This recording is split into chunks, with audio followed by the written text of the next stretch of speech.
Well, preparation for the next election, the general election, starts now. Who knows when it will be, but we are starting our candidate preparation process, our training process. And an important part of any training program, of course, is diet. If you don't put the right stuff in, you're never going to hit peak fitness, or garbage in, garbage out, as they say in the computing business. So in this video, I'm going to introduce you to the Scottish Family Party candidates' diet.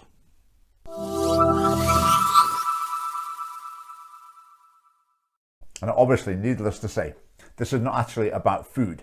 This is about what you take in terms of politics and media, newspapers, YouTube, the whole lot. So these are my diet tips for the Scottish Family Party candidate in training. First of all, YouTube channels, Twitter, etc. Channels where the main content is sort of sneering, mocking, laughing at, you know, the stupidest green-haired feminist they can find in the whole world, the most obscene drag act for children they can find in the whole world, I mean, the craziest transgender story they can find in the whole world. Okay, it can be quite entertaining looking at those things, but that sort of tone, that sort of content, it might work within a fairly small club, but that sort of tone taken more widely sounds a little bit unpleasant.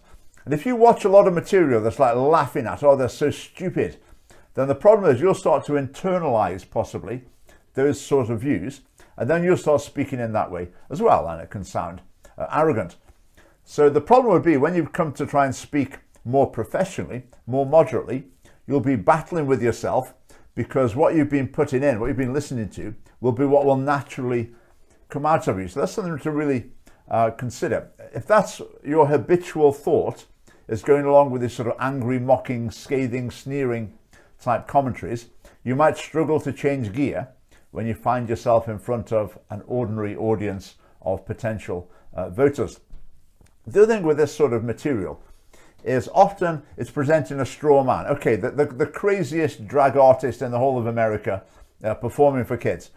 Okay, but that you don't really learn anything by finding out about that. Okay, you don't get to grips with the arguments of the people behind it. It doesn't help you to sharpen your case and become better at explaining what the problem is with these sort of things. It's a straw man, basically. So we've got to move from, if you like, bar talk online, it's the online equivalent of like barroom chat, to professionalism, which involves a degree of restraint and moderation in what we say. Because excessive language, you may feel, oh, they really sucked it to them, that was great. But take that to the general public, and it generally doesn't work. It's a turn off. So even though some of these YouTube channels, commentators, whatever, it might be very entertaining, but as far as the diet's concerned, it's sort of the equivalent of a deep fried Mars bar. Right, the next point in this diet, something you do need to put into the diet, and that is content about Scotland. When it comes to what newspaper you're going to read online or for real, television you're going to watch. You know, do you watch STV or BBC Scotland News?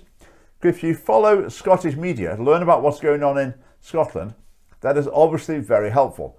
If you focus more on your YouTube channels that are sensationalist, culture war type stuff, okay, you know, it's got its place, it might be helpful in some ways, but you need to know what's going on in Scotland. I mean, for example, Scottish Parliament TV. You can watch what goes in the committees, what goes on in the debating chamber. You can look at the government's documents online. They produce, you know, hundreds and hundreds of pages of documents. I can't read them all. But how about going and looking at some of that, doing some of your own research there?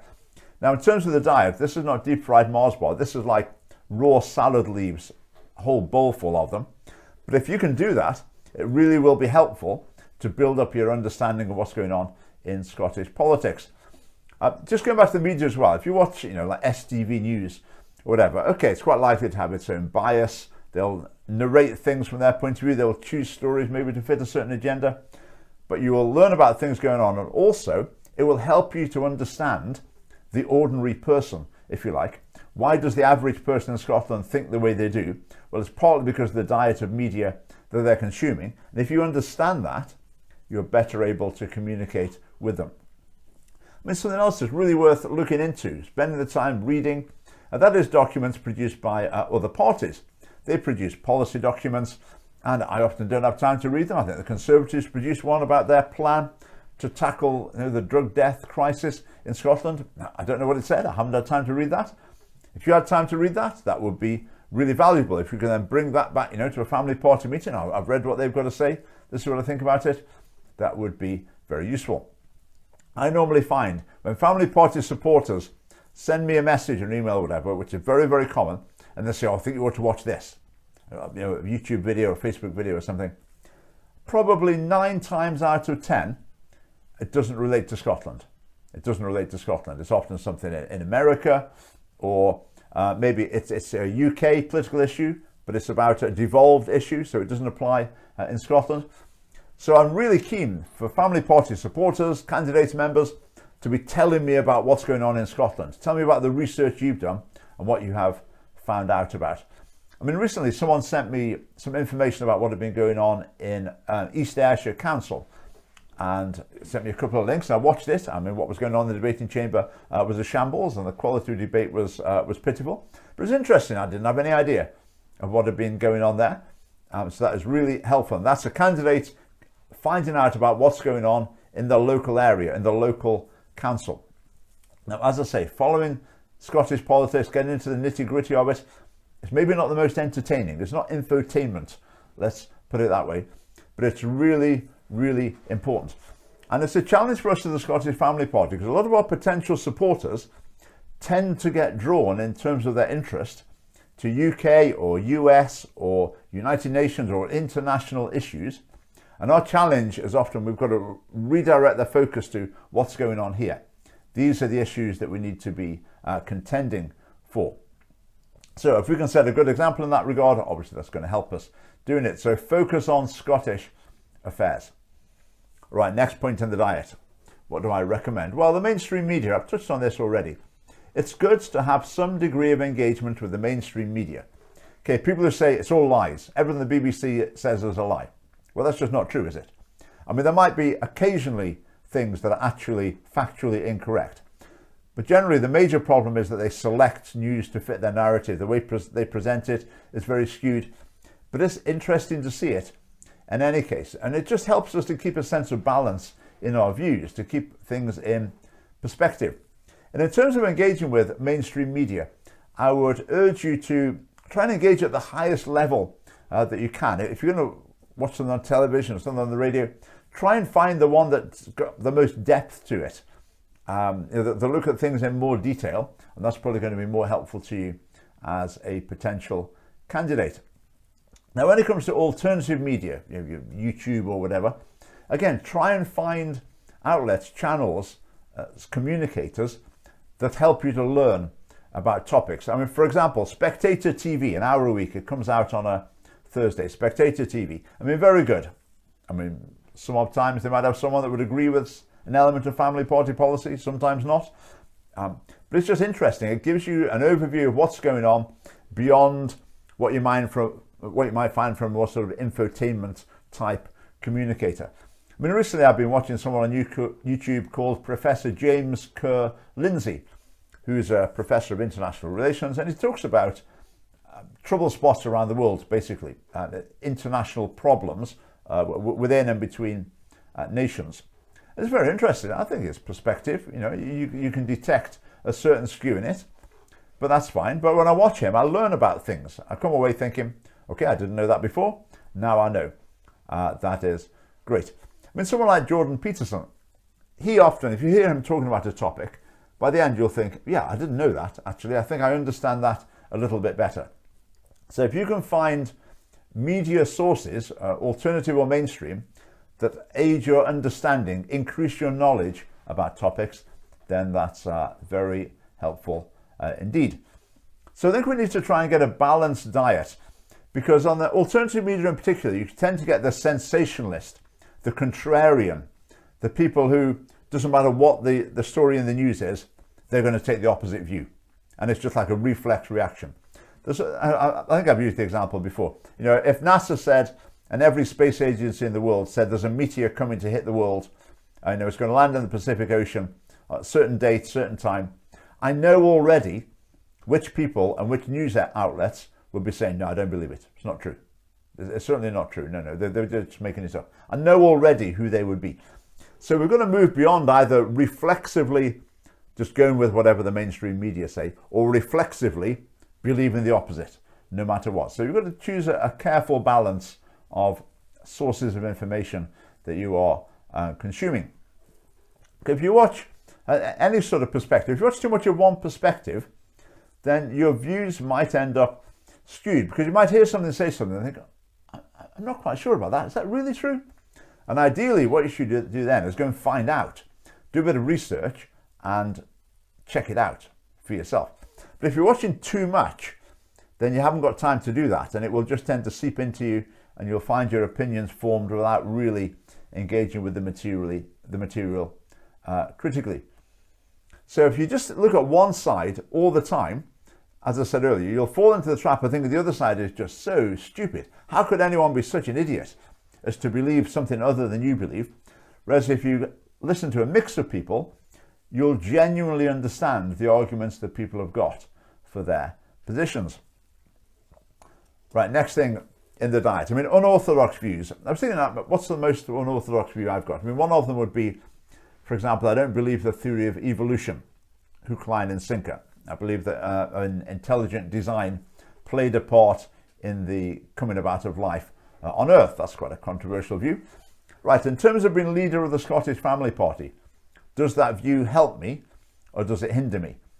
I would suggest probably it's hard to see how it's going to help, and it is possible to see how it could hinder. Because if people said, oh, you're a creationist, I wouldn't use those terms, but if they said that, a lot of people would just think, oh, that's a sign he's a bit stupid. That's a sign he's susceptible to unintelligent views. So, okay, I know I'm not going to change my views because of that. But I would say, in coming to that unorthodox opinion, I'll tell you what I did. I read quite a few books about evolution. Not books criticizing evolution, books, academic books about evolution, to make sure I was really understanding it. Then I also read the most academic books I could find about intelligent design. And I also watched a lot of debates about the issue as well. That's really helpful. Try and find debates to watch on YouTube in particular, because you can hear someone genuinely arguing for the other side of the argument. So they might say something where you think, actually that sounds quite sensible. Then you can hear the person's answer to it and either think, oh yeah, that's a good answer. I've learned something there. I'd be able to answer that in the future. Or you might think, I'm not sure that answer is actually that great. I'm going to go away and do a bit more research to find out a bit more about it.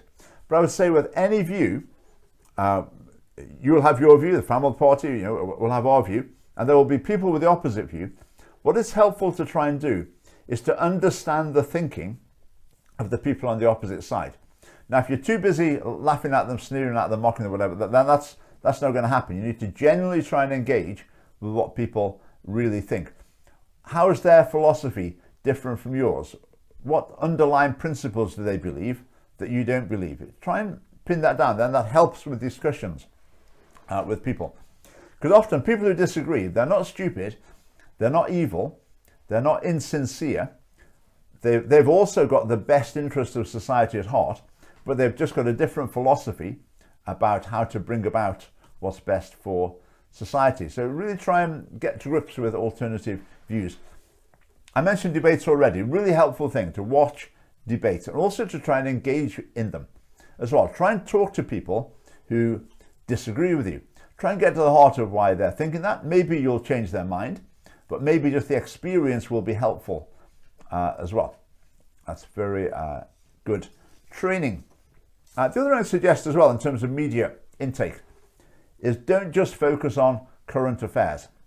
I quite like the analogy that if you survive on short blog posts, little news articles, 10-minute videos or whatever, that's like living on a diet of polo mints. Okay, it's not a particularly nutritious diet.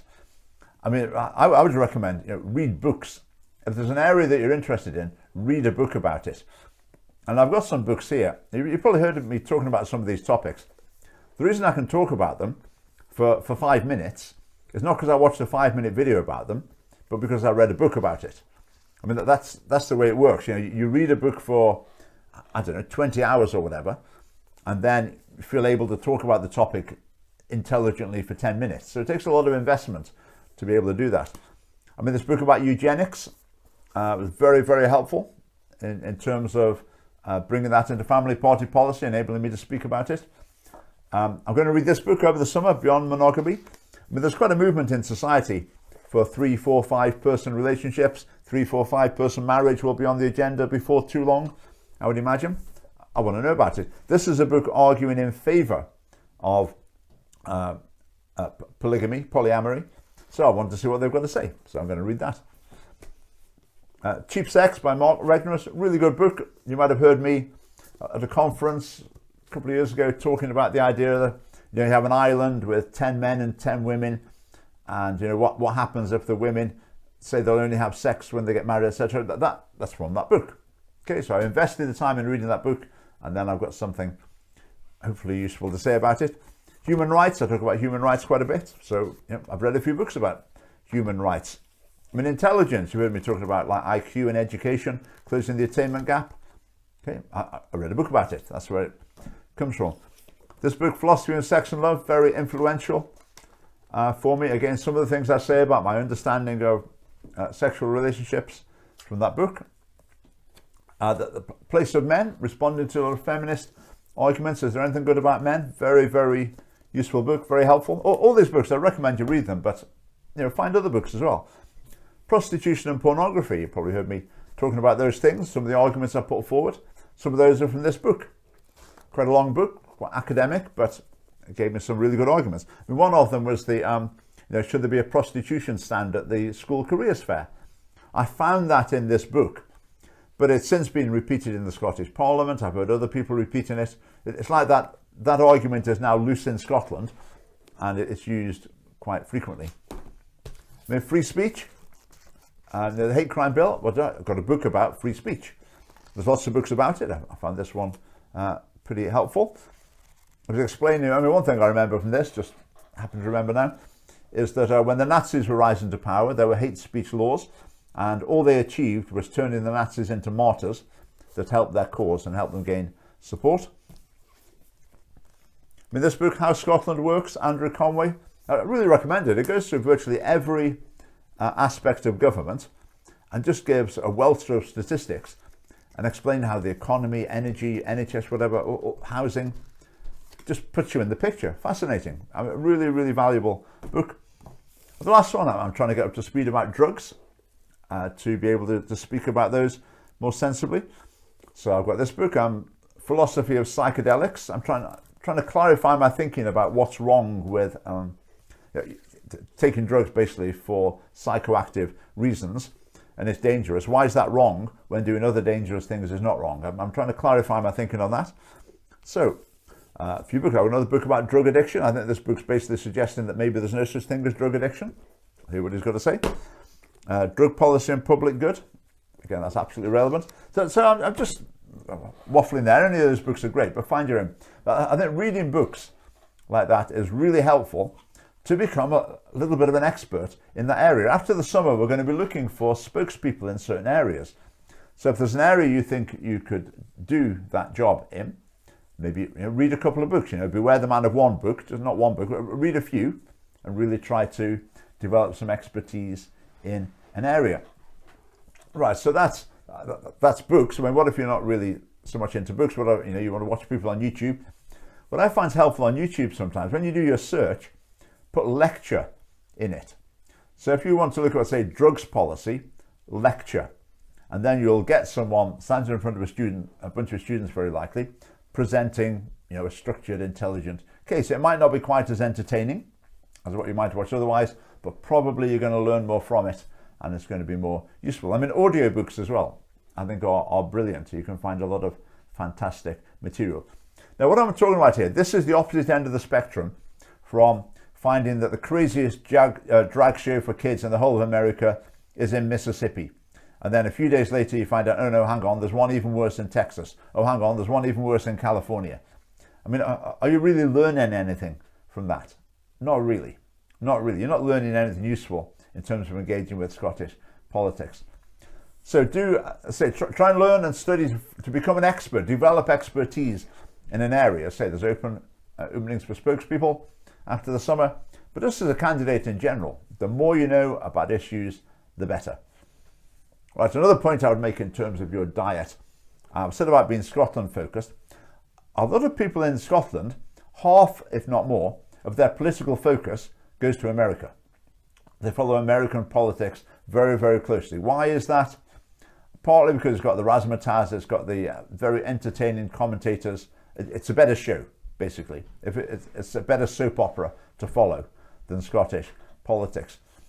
But in some sense, it's a distraction. And it's also very polarized. So it would tend to be people who tune into American politics only tune into one side of it. And again, you're just tending to get the sneering, they're all complete morons on the other side. How could anyone be so stupid as to be a Democrat or whatever? So it tends to be that sort of content. Another problem with tuning into American politics is you sometimes find people start taking positions on issues that are in American politics that are not really in British politics. I mean, the classic one is guns. Now, I don't know what your view is on guns. I mean, to be honest, if I was in America, I think I'd be saying stricter gun controls would be a good thing. You might disagree, that's fine. But the thing is, if that becomes a really big issue for you, you're tweeting out, don't take our guns and all this sort of thing. What does that do to you as a Scottish Family Party candidate? Does that strengthen you as a candidate, or does it weaken you? Does it make you more vulnerable to criticism? Is it more likely people will look at you and think, oh, this is not someone I really want to take seriously here? So by taking on an issue like a pro-gun stance, you're undermining yourself as a Scottish Family Party candidate. Whether you're right or wrong about the issue, it doesn't strengthen your case as a Scottish Family Party candidate. I mean, other ones like the Donald Trump effect. I mean, it may be that you think you quite like Donald Trump. Maybe you think he was better than Joe Biden. I'd probably be inclined to agree. If I'd been in America, would I have voted for Trump? Possibly. It might have been a closer run thing. I'd have been holding my nose, but maybe I would have done. But if you're expressing, open support for Trump, then people are taking that you're expressing open support for the whole package of Donald Trump, to his manner, etc., etc., etc. Character. I mean, there's various things that people might suggest are unhelpful about Donald Trump. But you see what I mean? Whether you're right or wrong, the fact is that it weakens your position as a Scottish Family Party candidate there. Now, I guess the big point here is to say politics is not a spectator sport. Now, American politics might be a great soap opera, might be very entertaining, but that's a million miles away from actually engaging in politics, electoral politics in Scotland. So I'd encourage people, a lot of people I've met, I think it would be really helpful if they moved a lot of their focus and attention away from US politics to Scottish politics. But where you do take an interest, again, it's also worth just thinking about whether or not that the expression of that interest is helping or hindering you as a family party representative. Right, something else I think it's helpful to do, and that is to watch professional politicians on mainstream media and just see how they speak, because you can learn from that. Now, in lots of ways you might think, oh no, what do you want to learn from them? Because they're wrong about everything and they're really hopeless. Well, they are wrong about an awful lot of things, and they are, have some very significant weaknesses. Let's put it that way. But on the other hand, we can still learn from their style. We can assume that they haven't got it completely wrong in that regard. So when you see someone doing an interview on the television or making a statement or a party election broadcast, if you look at the tone and style of that, let's assume that they probably know what they're doing. They've done their research with their vast resources, and they've worked out that they think that's what's going to be most effective at winning voters over. So as well as taking in messages and learning and developing understanding of issues, it's also a good thing to look at the way politicians, other debaters, other speakers are communicating and try and learn from that as well, because we're wanting to join them in that regard. In terms of like stridency, if you think of the real populists in British politics, you go like Nigel Farage, Patrick Harvey in Scotland. I mean, how hard-hitting are they in what they say? How outrageous are the things that they say? I would argue not particularly. I mean, you may disagree very strongly with what they're saying, but their expression is not full of insults and anger and whatever. It's actually fairly restrained. So it can become quite instructive to watch other politicians operating. Now, obviously, Scottish Family Party videos, publications, or policies on the website, that obviously is superfood in this diet. I mean, the more of that you can take, the better, obviously. But there is only a certain amount of that. You know, you need to have, I say, you need to have a balanced diet from lots of other sources as well. Now, if you don't consume enough material about politics, about the news, about current affairs, about different issues, then you're going to tend to be undernourished and weak as a candidate. If you gorge on the wrong sort of foods, you will be unfit and you won't be able to function effectively as a Scottish Family Party candidate. However, if you have a balanced, healthy diet, you'll become a stronger candidate, ready for the challenges ahead. A credit to yourself and to the party. So what I would urge you to do now, maybe at the beginning of the summer is a good time, is just have a think about that. Think about your Twitter feed, think about your YouTube subscriptions, think about the books on your summer reading list. I don't know, but just have a rethink and just think, is there anything it would be good to adjust in terms of your longer term preparation as a Scottish Family Party candidate? Okay, that's the end of video number 1. Hopefully that was helpful. Stay tuned for more training videos in the months to come. Thanks.